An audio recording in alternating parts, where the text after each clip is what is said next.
Quand je suis venu le découvrir personnellement, cela a tout changé.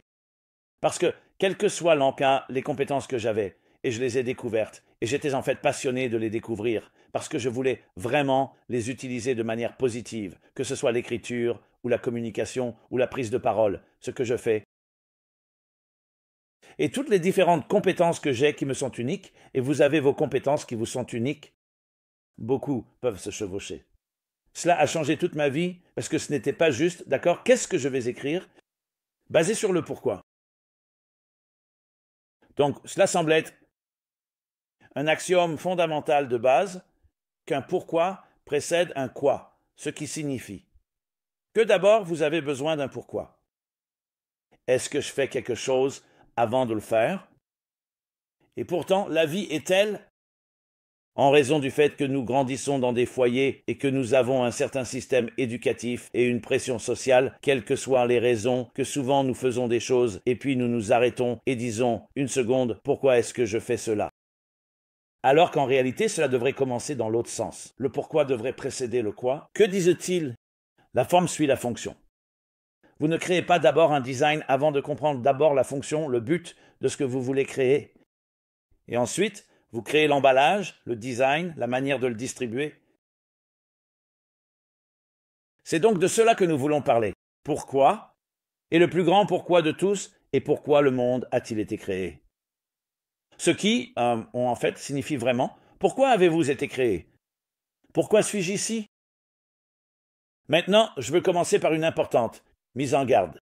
Chaque fois que vous avez une conversation sur un sujet important, vous devez énoncer vos axiomes. Donc cet axiome suppose qu'il y a un pourquoi. Je sais que beaucoup de gens, soit par défaut, soit parce que c'est ce qu'on leur a enseigné, en viennent à penser qu'il n'y a pas de pourquoi. Beaucoup de gens disent qu'il n'y a pas de but à la création. Qui dit qu'il y a eu une création? Qui dit qu'il y a un Dieu? Peut-être que les choses ont simplement évolué. Il est vrai qu'il y a ceux qui adoptent cette approche, mais je dirais d'abord que même ceux qui croient cela, ou l'acceptent, ou ressentent cela, ont aussi un pourquoi. Leur pourquoi peut être d'un autre genre. Deuxièmement, chaque discussion doit commencer quelque part. Donc je pars du principe et de l'axiome qu'il y a un pourquoi, que lorsque vous vous réveillez le matin et que vous faites quelque chose, il y a un pourquoi. Pourquoi vous le faites? Et je devrais aussi ajouter que le pourquoi ne signifie pas toujours une raison rationnelle. Cela pourrait être un pourquoi émotionnel. Cela pourrait être quelque chose qui le motive. Le pourquoi n'a même pas besoin d'être un pourquoi légitime. Cela pourrait parfois être très irrationnel. Mais il y a quelque chose qui motive l'action. Eh bien, nous voulons en ressortir, évidemment, non seulement avec quelque chose de rationnel, mais aussi de raisonnable, et quand je dis rationnel, je ne veux pas dire intellectuel. Je veux dire quelque chose que nous pouvons regarder sans dire « Oh, c'est un désir fou ». Oui, quelqu'un peut commencer à faire des choses qui sont très folles, et vous dites « Pourquoi fais-tu cela ?» Je suis juste d'humeur, ou j'ai besoin de m'exprimer. Tous les pourquoi ne sont pas des pourquoi justifiables, et certainement pas pour tout le monde. Ici, nous voulons en parler dans un contexte plus large. Mais je voulais commencer par cela. Cette déclaration parce qu'il est important de le dire, car cela mérite sa propre conversation. Comment savons-nous qu'il y a un pourquoi?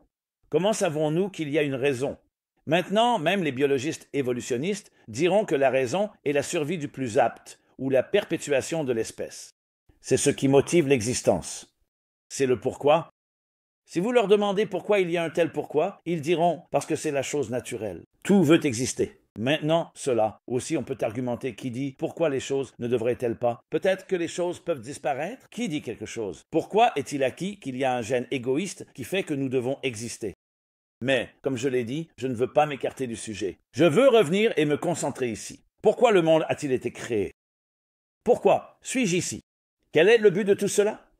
Alors nous pouvons avancer et dire d'accord, sur cette base, essentiellement. Nous pouvons maintenant élaborer un plan. Je souligne souvent que vous demandez à quelqu'un « Qui êtes-vous » Ils vous donnent leur carte de visite ou ils vous disent ce qu'ils font. Vous dites « Mais c'est ce que vous faites, ce n'est pas qui vous êtes. » Et certains diront « Eh bien, vous savez quoi, après toutes ces années, ce que je fais est devenu qui je suis. » Ce qui revient à dire que mon quoi a défini mon pourquoi. Alors qu'en vérité, cela devrait être l'inverse. Donc tout cela fait partie de cette conversation. Une autre façon de le dire en termes plus commerciaux, Une déclaration de mission précède la corporation, l'entreprise, l'entité, l'organisation. La mission est le pourquoi. Donc le pourquoi doit toujours précéder le quoi pour que les choses coulent vraiment et surtout pour vraiment accomplir le but même du pourquoi. Et c'est ce que nous allons discuter. Et j'aimerais beaucoup entendre vos retours et vos pensées, comme toujours. Alors, par où commençons-nous? Nous commençons par le début. Le pourquoi de tout cela. Je devrais aussi ajouter, ce n'est pas un sermon religieux. Ce n'est pas une présentation religieuse. C'est une présentation basée sur l'idée que tout doit avoir un pourquoi. Maintenant, dans le contexte du pourquoi nous sommes ici, vous pouvez lire de nombreux livres, de nombreuses philosophies, de nombreuses écoles de pensée qui l'expliquent. Je vais partager avec vous, au lieu de passer en revue toutes ces options et de les comparer, je vais plutôt partager avec vous ce avec quoi j'ai grandi dans ma tradition. Mais ce n'est pas c'est une tradition universelle, et ce qui résonne avec moi-même et avec tant d'autres personnes que j'ai rencontrées, soit par elles-mêmes, soit grâce à mes enseignements et leur relation avec moi. Mais ce n'est pas ma création exclusive. Il y a quelque chose qui est énoncé dans de nombreux documents, dans de nombreuses littératures qui remontent à des milliers d'années. Cela remonte même à l'histoire d'Abraham, et tout le chemin jusqu'au début, exactement le début de la création, le début de la Genèse. Au commencement, il est dit, Dieu créa le ciel et la terre. Encore une fois, avec Dieu, je veux m'assurer que nous parlons de Dieu. J'aime généralement utiliser l'histoire avec Lévi Yitzhak de Barditchev, qui a dit à un athée autoproclamé « Le Dieu en lequel tu ne crois pas, je n'y crois pas non plus ». Donc, même avec le mot Dieu, ne supposons pas qu'il s'agit d'un Dieu religieux ou d'un homme quelconque, assis sur un trône céleste avec une longue barbe blanche, prête à nous frapper de la foudre lorsque nous nous comportons mal. Je vous demande d'essayer de supprimer tous les stéréotypes.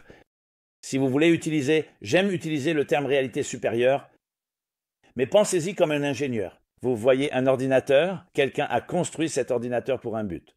Il y a un pourquoi. Et puis il y a le quoi. Comment vous utilisez l'ordinateur? Ce que vous en faites pour remplir le but de cette machine. Et c'est la même chose avec toute entreprise, tout produit, toute technologie et quoi que ce soit. Donc la manière la plus belle que j'ai jamais vue décrite. Le but de notre présence ici est que chacun de nous actualise toutes nos facultés, nos talents et nos compétences, pour rendre le coin du monde qui nous a été donné un endroit plus beau. Cela semble très poétique et simple, mais réfléchissez-y. Beaucoup d'entre nous vivent des vies, comme je l'ai dit auparavant, où le quoi précède le pourquoi. Surveillez. Je me réveille le matin, j'ai faim, je dois manger. Je suis fatigué, je vais dormir. J'ai besoin d'argent, je vais travailler. Et c'est ainsi que la vie, c'est ce qu'on appelle une vie axée sur la survie. Une vie axée sur un but, une vie axée sur une mission, une vie axée sur le pourquoi, pas sur le quoi. Pose la question pourquoi. Pourquoi est-ce que je mange? Pourquoi est-ce que je bois? Pas seulement parce que j'ai faim et que je dois survivre, mais parce que c'est une opportunité. Souvenez-vous de ce mot, opportunité, spirituelle pour affiner et embellir l'expérience que je viens de rencontrer. Maintenant, quand je dis le mot spiritualiser, laissez-moi expliquer ce que je veux dire. Si nous devons regarder le monde comme matière et énergie, comme cela est décrit en physique, il y a une façon dont les kabbalistes, les mystiques le disent, ils parlent d'énergie et de contenant, où vous pouvez dire esprit et matière. Ce sont tous vraiment synonymes dans le contexte. Nous ne parlons pas de physique ici, nous parlons du contexte général. Quelle est la différence entre les deux? Alors, nous allons utiliser un exemple. Prenez un livre, juste un livre ordinaire. Vous avez des lettres sur la page, les lettres forment des mots, les mots forment des phrases, des expressions, des paragraphes, des chapitres, et vous avez une histoire, un récit, quel que soit ce récit. Les lettres et les mots sont les contenants. Ils sont la matière qui exprime l'énergie des idées et des concepts véhiculés à travers eux. Ce serait comme faire briller une lumière à travers un film. Donc, juste une lumière blanche serait simplement une lumière blanche sur un écran. Les lettres, le film, canalisent cette lumière. Ainsi, vous voyez maintenant des images ou des mots ou des lettres ou quoi que ce soit. Vous pensez à la vie de cette façon, c'est une manière formidable de se comprendre soi-même et tout le reste. Votre corps est votre âme. Votre corps est votre véhicule. Votre âme est ce qu'on appelle le capitaine du navire dirigeant votre corps. Tout fonctionne de cette manière. D'une certaine manière, on peut dire que l'esprit qui anime la matière est comme le pourquoi qui anime le quoi. Par exemple, j'ai besoin d'aller quelque part maintenant parce que je dois acheter quelque chose pour ma maison. Donc, c'est le pourquoi. Maintenant, quel est le quoi? Comment vais-je l'obtenir? Vous pouvez le commander en ligne, vous pouvez aller au magasin, vous pouvez le faire expédier. Je veux dire, il y a toutes sortes de façons de le faire. Donc, dans le contexte plus large de nos vies personnelles, vous vous demandez, d'accord, qu'est-ce qui motive ma vie?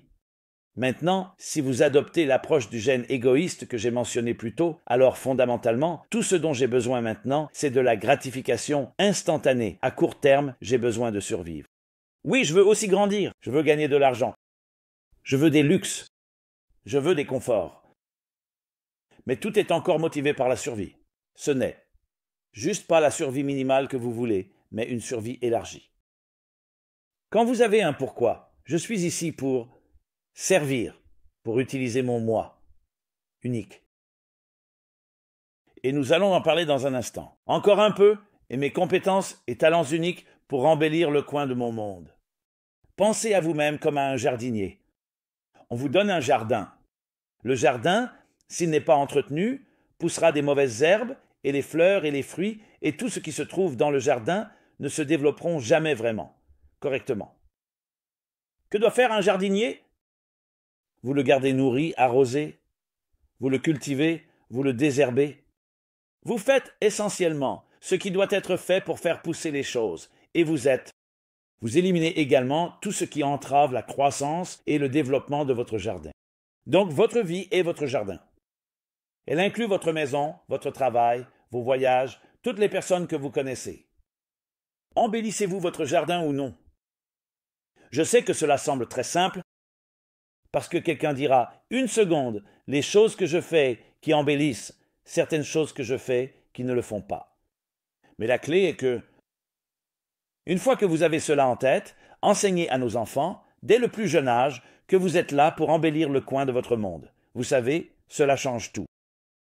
Cela ne signifie pas que nous ne survivons pas. Cela ne signifie pas que nous ne prenons pas soin de nos besoins, mais nous voyons la vie non seulement basée sur les besoins et la survie. Il y a un élément transcendant, et bien sûr, le point clé est que je suis ici pour faire quelque chose, pas seulement pour recevoir. Et que les choses soient faites pour moi, je suis ici pour servir, je suis ici pour donner. Je suis ici pour illuminer, pour réchauffer mon environnement.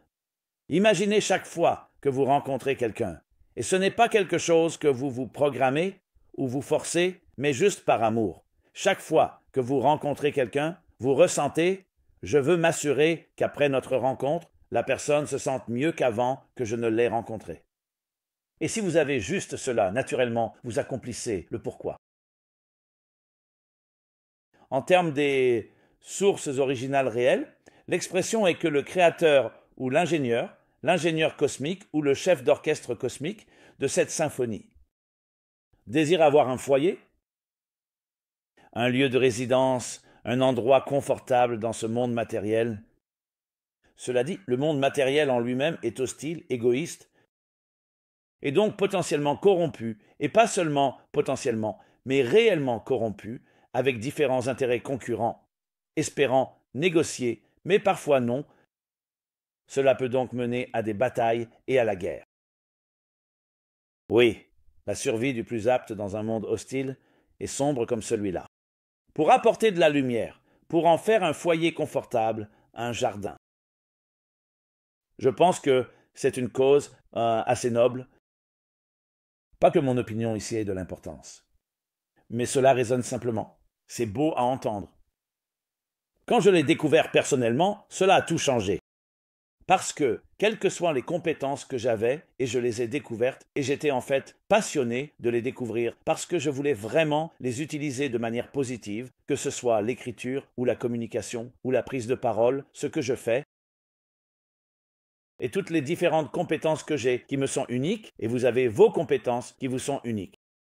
Beaucoup peuvent se chevaucher. Cela a changé toute ma vie, parce que ce n'était pas juste correct. Qu'est-ce que je vais écrire en fonction du pourquoi? Et quel est le pourquoi? Comment puis-je utiliser mes compétences pour embellir le monde avec lequel je suis en contact? Pour l'améliorer, le raffiner, le clarifier, l'élever? Et oui, j'utilise le mot clarifier parce que beaucoup d'entre nous sont aveuglés. Je me souviens d'une fois, un couple qui sortait ensemble est venu à mon cours, venait à mon cours de manière régulière. Puis après l'un des cours, ils sont tous les deux venus me voir. Et la femme me dit, peut-être que vous pouvez convaincre mon petit ami de finalement nous marier. Nous sortons ensemble depuis longtemps, nous nous aimons, pourquoi ne pas nous marier?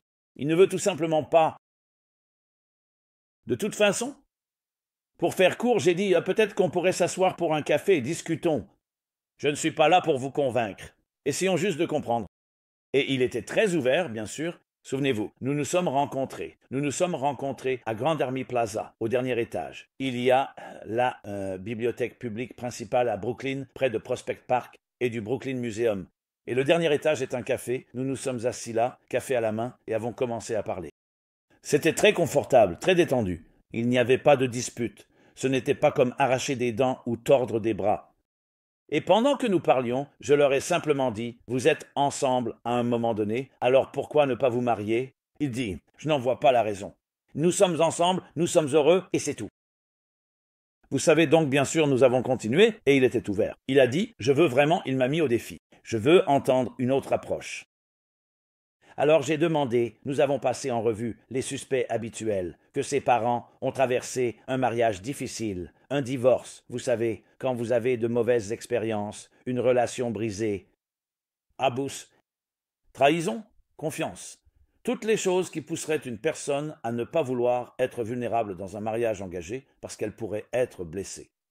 Eh bien, rien de tout cela ne semblait se confirmer, c'est-à-dire il semblait avoir grandi dans un foyer assez équilibré et sain, un foyer aimant. Et alors, que nous continuions et continuions, je ne pouvais tout simplement rien identifier. Alors je lui ai dit, juste comme ça, juste, pas de, vous savez, quelque chose m'a frappé, et j'ai dit, tu sais quoi, je ne pense pas que le problème soit seulement le mariage, je pense que c'est l'engagement. Tu n'as aucune raison d'être engagé envers quoi que ce soit de manière pleine et complète. Et il m'a dit, absolument. C'est vrai. Ce n'est pas seulement le mariage, c'est dans mon travail, c'est dans mes autres choses. J'ai dit, il n'y a rien auquel tu es absolument engagé? Alors il a dit, non, rien à quoi je puisse penser. Et puis, bien sûr, ce qui était une conversation d'égalité des chances, et il m'a dit, et toi? À quoi es-tu engagé? Et je me souviens que c'était une question très sincère. Et une question sincère suscite, du moins pour moi, une réponse sincère. Alors, j'ai juste eu un flashback de mon enfance. Je ne sais pas d'où ça vient, mais je suppose que c'était la façon dont il a posé la question. Et je lui ai dit, je vais te raconter quelque chose de très intéressant, mais aussi d'original. Je n'ai jamais partagé cela avec personne. Quand j'étais enfant, ma maison n'était pas loin de l'école. Je pouvais marcher, ou je pouvais y aller à vélo, ou en bus. Donc, vous savez, bien sûr, c'était plus facile d'y aller à vélo ou de prendre un bus. Mais parfois, je faisais une marche de 20 minutes. Et surtout quand il pleuvait, j'aimais marcher, pas parce que j'aimais la pluie. Mais j'avais une petite manie, un peu folle. C'était à Brooklyn, j'allais dans la rue, et quand la pluie tombait, bien sûr, l'eau coulait le long du trottoir jusqu'à l'égout. Et j'avais cette habitude que j'aimais faire, et juste nettoyer un peu la poussière ou les buissons ou les brindilles qui bloquaient le flux de l'eau pour qu'elle puisse couler sans encombre dans l'égout. Maintenant, cela n'apporte aucun bénéfice à quiconque, même pas à l'eau. Mais j'avais juste ce sentiment, ce besoin, j'aimais déboucher quelque chose, et juste le voir couler plus facilement. Peut-être que certains d'entre vous ont cela aussi. En vieillissant, je dis à ce type, j'ai réalisé que cette passion, je la poursuis encore aujourd'hui. Je ne le fais juste plus sur les trottoirs, je le fais psychologiquement. J'ai un engagement et une passion profonds. À quoi? Pour aider à déboucher les artères bloquées. Et je parle d'artères, pas physiques, mais psychologiques et émotionnelles. Quand quelqu'un me parle, j'ai juste une passion immense, et je vois quelque chose qui bloque, soit un angle mort ou quelque chose qu'il ne remarque pas, quelque chose que je remarque, pour apporter la clarté et ouvrir un canal bloqué. Maintenant, je dois vous dire, ce qui s'est passé ensuite, c'est qu'il a commencé à pleurer et j'ai aussi versé une larme. Il a dit « C'est tellement émouvant, j'aimerais avoir quelque chose comme ça dans ma vie ». Alors, la conversation a continué. Encore une fois, pour faire court, rien ne s'est passé ce jour-là. Mais cela a planté une graine. En 6 mois, ils étaient mariés. Je ne cherche pas à partager une conquête ou une victoire ici. C'était juste quelque chose qui a fait tilt et il a réalisé qu'il devait trouver quelque chose à quoi s'engager. Et ce n'était pas juste le mariage, c'était la vie. En groupe, c'est un engagement envers une mission. Et cela vous motive parce qu'il y a une raison. La raison est que je cherche à embellir, à perfectionner ou à désencombrer et désherber le jardin pour que les choses poussent bien. Il y a quelque chose à ce sujet. Mettre des enfants au monde à cet élément. Vous apportez une nouvelle vie, une nouvelle énergie. Les enfants sont uniques, chaque enfant a sa propre personnalité unique. Être éducateur a cet élément. Et je dirais, quel que soit le secteur dans lequel vous êtes, vous pouvez le transformer en ce type d'approche. Parce que même si c'est un travail ingrat dans votre esprit, un travail manuel, quelque chose qui ne semble pas vraiment aider quelqu'un, mais vous avez des collègues. Vous avez des employés, vous avez des employeurs, vous avez des clients, vous avez des inconnus que vous rencontrez. Quiconque vous rencontrez ou que vous alliez, quoi que vous rencontriez, peut être transformé en une telle opportunité. Alors pourquoi le monde a-t-il été créé? Le monde a été créé pour utiliser les mots de la Mishnah et du Talmud qui disent « à cause de vous ». Une personne est responsable de dire que le monde entier a été créé à cause de moi. Que signifie à cause de moi? Pas pour des raisons égoïstes, parce que vous avez quelque chose à apporter que vous seul pouvez apporter. Maintenant, pensez-y de cette façon. Donc, même avant le pourquoi, nous avons dit que le pourquoi précède le quoi. Mais savez-vous ce qui précède le pourquoi? Le simple fait que vous existiez, le simple fait que vous soyez ici. Oui, vous pouvez adopter l'approche que c'est aléatoire et accidentel, et peu importe, vous n'êtes qu'une personne parmi 8 milliards. Ou vous pourriez adopter l'approche d'un but, d'une mission, d'un pourquoi. Non, vous êtes ici parce que vous avez quelque chose à apporter et à embellir que personne d'autre que vous ne peut faire. Période. C'est tout. C'est un fait acquis. C'est acquis au point qu'il n'y a pas de débat, il n'y a pas de deuxième option. Quand vous ressentez cela profondément dans votre cœur et votre âme, vous avez un pourquoi. Parce que maintenant, le pourquoi est que vous devez faire quelque chose de votre vie. Et je ne suis pas ici pour critiquer ou dire que vous ne le faites pas. Et tout le monde, nous avons tous besoin de faire plus. Je m'inclus moi-même, mais nous devons tous être responsables. Nous devons aussi avoir de l'introspection, être honnêtes avec nous-mêmes. Très souvent, nous sommes impliqués dans des choses qui ne concernent que moi. Ou nous sommes, je ne veux pas dire victimes, mais nous sommes des produits des circonstances. Je fais cela, pourquoi?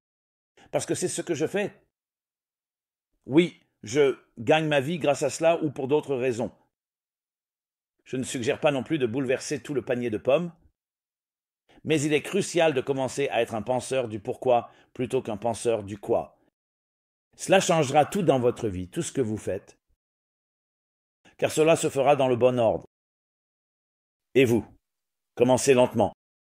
Je suggère toujours le matin que nous devrions dire ce chant du matin, ou prière ou méditation, « Merci de m'avoir rendu mon âme ».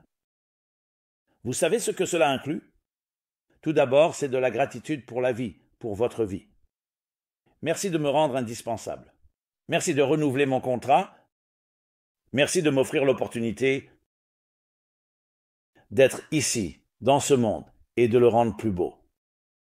Merci pour l'opportunité d'être un jardinier, de faire partie de la solution, pas du problème. Je veux dire, les remerciements peuvent continuer encore et encore. Être un illuminateur, quelqu'un qui réchauffe et illumine son environnement et tous ceux qu'il rencontre. Dites-le chaque matin, mais avec intention. Cela ne doit pas prendre longtemps. Vous l'affirmez, vous énoncez votre mission, vous énoncez le pourquoi. Et ce pourquoi, oui, c'est pourquoi le monde a été créé. Mais rappelez-vous, chacun de nous est un petit monde, un microcosme. Donc c'est pourquoi vous avez été créé. Pourquoi êtes-vous ici? Et le monde même est aussi là pour que vous fassiez ce que vous avez à faire. Maintenant, vous direz, qu'en est-il des autres personnes?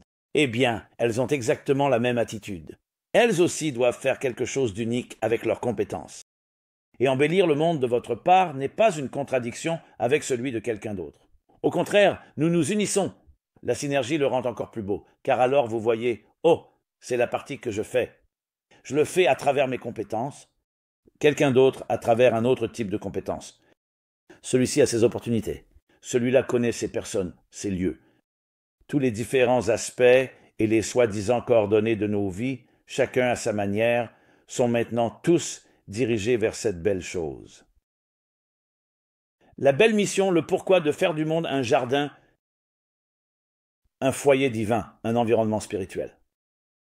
Maintenant, si c'est si simple, pourquoi avons-nous la guerre? Pourquoi avons-nous de l'acrimonie? Pourquoi avons-nous tant de batailles et d'hostilités? Et la réponse est que cela fait aussi partie du but. Pour utiliser le grand Arizal, le mystique du XVIe siècle, le concept de Tzimtzum que j'ai partagé de nombreuses fois sur cette plateforme, c'est dans la dissimulation que tout cela nous est initialement caché. Vous vous réveillez le matin, vous pouvez facilement vous adonner à tout ce dont vous avez besoin sans dire ou exprimer de la gratitude et apprécier le pourquoi. Nous passons directement au quoi. C'est dû à une dissimulation, car cela fait aussi partie de l'objectif. Si le jardin était juste là pour que nous fassions un travail minimal, quel serait notre but? Le but est que nous devons surmonter un grand obstacle, et c'est une profonde dissimulation. La dissimulation du but, le pourquoi, est cachée dans le quoi. Alors nous voyons le quoi. Nous voyons un monde autour de nous. Nous voyons nos vies. Nous voyons les besoins que nous avons. Nous les ressentons. La vue, le son, le goût, le toucher et l'odorat traitent tous du quoi. Donc, une partie de la mission est de surmonter cela et d'être une personne sage. Regarder à l'intérieur. Comprendre ce qui fait fonctionner les choses, le pourquoi derrière tout cela. C'est aussi une partie du but. Et c'est ce qui le rend à la fois très dramatique, mais peut aussi être très difficile, car parfois cette dissimulation est très profonde et douloureuse. Les gens se blessent les uns les autres sans le reconnaître. Nous faisons tous partie d'un organisme plus grand. Nous faisons tous partie d'un plan plus vaste. Nous sommes tous un seul jardin. En fait, il y a de nombreux types d'arbres différents. Cela ne fragilise pas le jardin. Au contraire, cette diversité le rend encore plus beau. Ainsi, la diversité peut mener à une plus grande harmonie. Elle peut aussi mener à plus de guerres, de conflits d'intérêts. Notre mission n'est donc pas seulement d'embellir, mais de diffuser ce message autant que possible, pour que d'autres l'adoptent également. Et une fois que vous le faites, vous regardez la vie très différemment. Vous regardez la vie de l'intérieur vers l'extérieur au lieu de l'extérieur vers l'intérieur. Je ne saurais trop insister sur l'importance de ce message dans la vie de chaque personne. Le défi que nous avons et que nous vivons, nous allons déjà à 90 miles à l'heure, nous sommes sur un manège, sur des montagnes russes, quelle que soit la métaphore que vous souhaitez utiliser. Et il est difficile de simplement prendre du recul. C'est beaucoup plus facile de faire cela avec les enfants et de commencer de la bonne manière, de partir du bon pied. Mais en réalité, nous sommes des adultes. Et nous avons nos vies, nous avons des bagages, nous avons de l'eau sous les ponts. Mais cela ne signifie pas que vous ne pouvez pas vous renouveler, vous revigorer et vous recharger. Parce qu'à la fin de la journée, c'est de cela que la vie est faite. Regardez simplement votre propre respiration et votre battement de cœur. Peu importe votre âge, cela ne dit pas « je respire ». Avec les vapeurs. Je respire sur des expériences passées. Ou je respire où mon cœur est le battement de cœur d'hier. Non. À chaque instant, votre cœur bat à nouveau. À chaque instant, votre respiration est nouvelle. Et tout cela est constamment nouveau. Donc cela seul vous dit que la vie est synonyme de mobilité. Ne soyez pas coincé. Ne devenez pas un pantouflard. Ne devenez pas statique. La vie est synonyme de mouvement. Donc, où que vous soyez, cela peut être plus difficile, car nous avons déjà le statu quo et l'inertie. Mais il n'est jamais trop tard. Je n'aime même pas le dire de cette façon. Cela même semble déprimant. Nous avons toujours des opportunités. Et nous allons dormir chaque nuit. Et nous nous réveillons le matin rafraîchis. La partie la plus importante du rafraîchissement ne devrait pas être seulement physique, mais aussi spirituelle, psychologique, émotionnelle.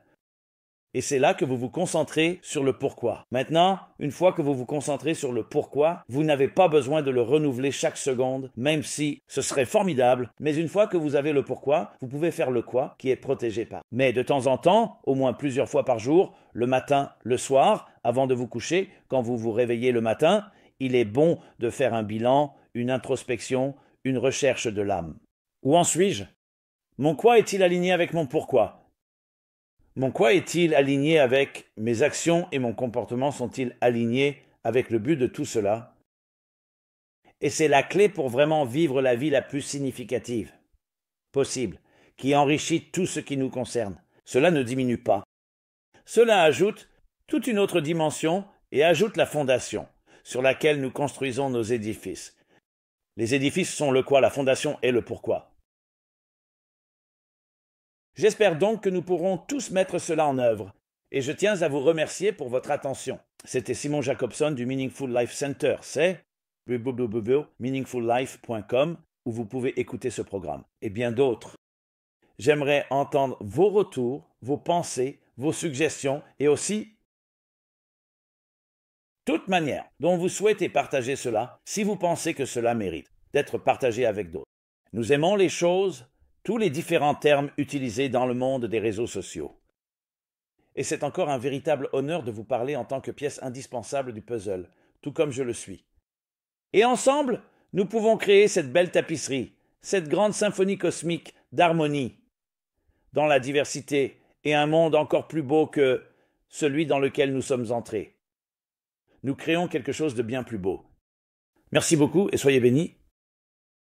Ce programme vous est présenté par le Meaningful Life Center. Veuillez nous aider à continuer nos programmes. Faites même une petite contribution sur meaningful/donate.